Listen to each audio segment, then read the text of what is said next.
պատգամավոր Տիգրան Աբրամյանի հետ։ Պարոն Աբրամյան, արցախցիները եւ ոչ միայն հավաքվել են այստեղ, նախատեսվում է նաեւ երթ դեպի ներքին գործերի նախարարություն, դուք եք միացել, մասնավորապես ինչ խնդիրներ եք տեսնում, ինչու եք այստեղ այսօր։ Գիտեք, այստեղ հավաքված մարդկանց մեծ թվով հարցեր է միավորում, ցավոք խնդիրները միայն այս վերջին օրերին խոշտանգված Արցախցու թեմայով չի պայմանավորված, առհասարակ այս մարդկանց հետաքրքրում մեծ թվով հարցեր, սկսած սոցիալականից, շարունակած մարդու իրավունքների պաշտպանության, որոնք տարբեր ձևերով հայաստանյան իշխանությունների կողմից խախտվում են, ավարտված հիմնական քաղաքական նաև մոտեցումներով, որն արտահայտված է մասնավորապես արցախցիների Արցախ վերադառնալու իրավունքով եւ այլն։ Հիմա մի բան կա, որը պետք է հստակ արձանագրենք, արցախցիների իրավունքները բոլոր առումներով այսօր խախտված են։ Ես չեմ ուզում կոնկրետ այս դեպքը միայն բացառապես պայմանավորել արցախցիների հանգամանքով, որտեղ Հայաստանում հատկապես վերջին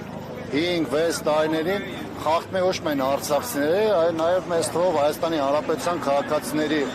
իրավունքները եւ Հայաստանում մեծ թվով քաղաքմանդարկյալների գոյությունը եւ քաղաքական հետապնդումները քաղաքական ընդդիմախոսների նկատմամբ ցույց են տալիս, որ այստեղ խնդիրը զուտ միայն արցախյանը չէ։ Թեման այնքանով է ռեզոնանսային, որ պետության իշխանության կողմից պաշտոնական քարոզությունը անընդհատ թիրախավորում է արցախցիներին, հատկապես այն արցախցիներին, ովքեր խոսում են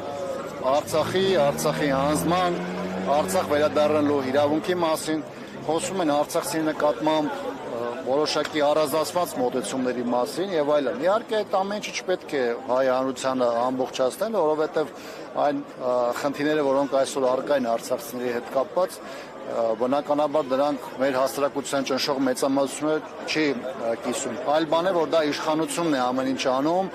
եւ խրախուսում, որպեսզի արցախցիների նկատմամբ հատուկ բացական երանգավորակ տեղեկատվությունը լինի գերիշխող։ Հիմա նպատակը որն է։ Նիկոլ Փաշինյանը փորձում է համակերպակել Արցախի։ Տեսեք,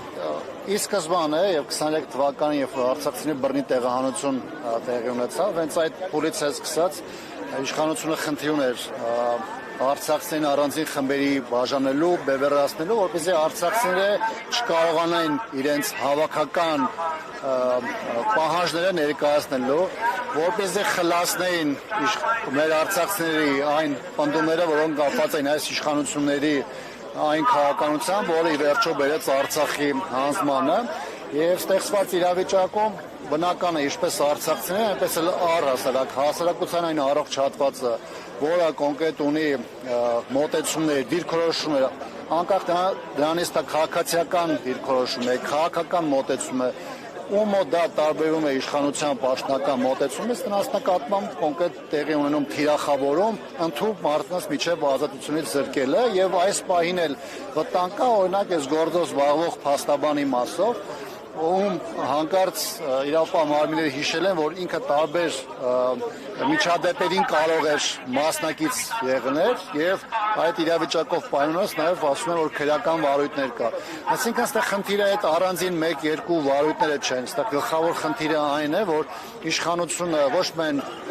ընտրովի արդարադատություն է իրականացնում, այլ իշխանությունը գործում ակտիվանում է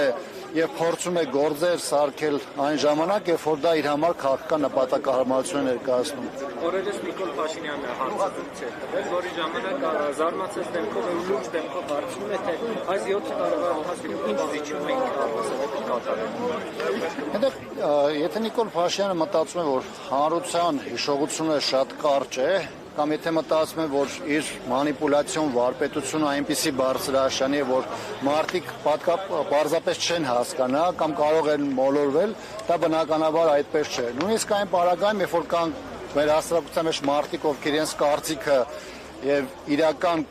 մոտեցումները իշխանության նկատմամբ չեն արտահայտում, դա չի նշանակում, որ այդ մարդիկ չեն տեսնում կամ չգիտեն, թե ինչ է մեր այդ տեղի ունեցել։ Ի վերջո մարդիկ գիտեն, որ 2000 մինչև 2018 թվական ունեցել ենք Արցախ,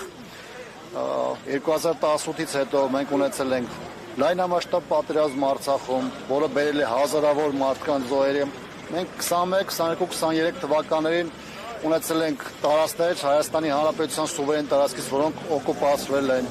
բանակցային գործընթացում Հայաստանի դիրքերը այսօր կատաստրոֆիկ իրավիճակում են, որի պայմաններում նույնիսկ ադրբեջանական բոլոր նախապայմանները ընդունելուց հետո Ադրբեջանը ոչ միայն փաստաթուղթ չի ստորագրում, այլ առաջադրում է նոր նախապայմաններ։ Այսինքն այս կորուստները, որոնք առարկայական արտահայտվել են, բնականաբար տեղի չեն ունեցել 50, 60 կամ 100 տարի առաջ, սա բոլորի աչքի առաջ է այս ամեն ինչը տեղի ունենում եւ կրկնում եմ, եթե նույնիսկ մարդիկ կամ մարդկանց մի մասը սրա մասին բարձրաձայն չի խոսում, չի նշանակում, որ սա չեն տեսել կամ սրա մասին չգիտեն։ Գյումրի ընտրությունները այդ առումով լավ փոխություն կլինեն ձեր դիտարկմամբ, որտեղ շատ է այդ քննարկում, ասում են ժողովրդի աչքերը բացվել է, ամեն ինչ տեսնում են։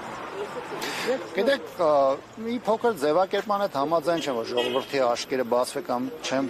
բացվել, շատ բան կախված է նրանից, թե իրադարձությունները, քաղաքական պրոցեսները, նաև քաղաքական ակտորները իրողությունները ինչ ձևով են այստեղ ներկայացնում։ Այն, որ իշխանությունը մարտի է նետել իր ողջ ոհմակները, որոնք զբաղված են ընդդիմադիր տարբեր տեխնացուների վարկաբեկմամբ կամ զրպարտությամբ, սա ինքնին ցույց է տալիս, որ սա իշխանության համար կենաց մահու խնդիր է մի կողմից, մյուս կողմից նաև նրանց համար հստակ է, որ Գյումրիում կարող է իրավիճակ փոխվել եւ քաղաքական իրադարձությունները բերել նրան, որոնք ցույց կտան իշխանության սնանկությունը, իշխանության թուլությունը եւ նրանք այս ընթացքում ամեն ինչ անում են, բոլոր ռեսուրսները դնում են այս իրավիճակում պարտություն թույլ չտալու համար։ Իհարկե ակնհայտորեն արդեն այս փուլը նկատելի է այն խախտումները, վարչական ռեսուրսի կիրառումը, ճնշումները, այն թույլատրելի քարոզչական մեթոդները, որոնք կիրառվում են, բայց կարծում եմ, եթե իրավիճակը որոշակի կետի հասունանա, նույնիսկ այդպիսի ճնշումները որևէ դեր չեն կատարի։